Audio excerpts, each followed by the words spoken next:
Okay,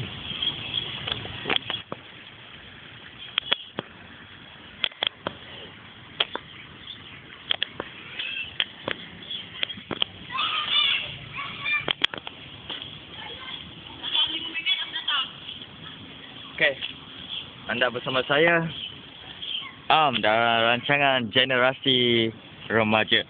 Okay, sekarang ni kita berada di Jambatan Bali 2/1 ya. Okay, Jambatan Bali di sini adalah kita nak cerita pasal pencemaran air. Kita boleh tengok di sini. Air mengalir. Lihatlah. Air mengalir. Dulu sabar.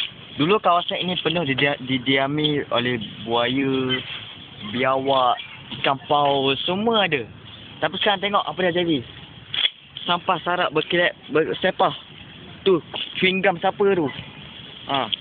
Jadi kepada sesiapa, apa kejadahnya mak bapak duduk rumah.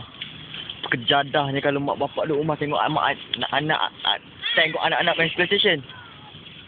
Kan tengok sungai kita, tengok. Dulu sekarang ni, dulu pernah ikan paus pernah duduk sini. Kan? Ikan paus, buaya, semua ada kat sini. Tapi sekarang tengoklah. Air pun dah... Ni. Dulu air ni orang terus minum. Bawa cawan sini terus minum.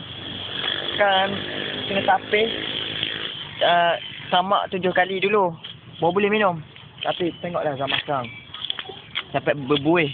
Itu perisa apa saya tak tahu lah. Tak apa, kita akan uji selepas ini. Tapi jangan ke mana-mana. Terus cool bersama kami di Generasi TV. Bye-bye.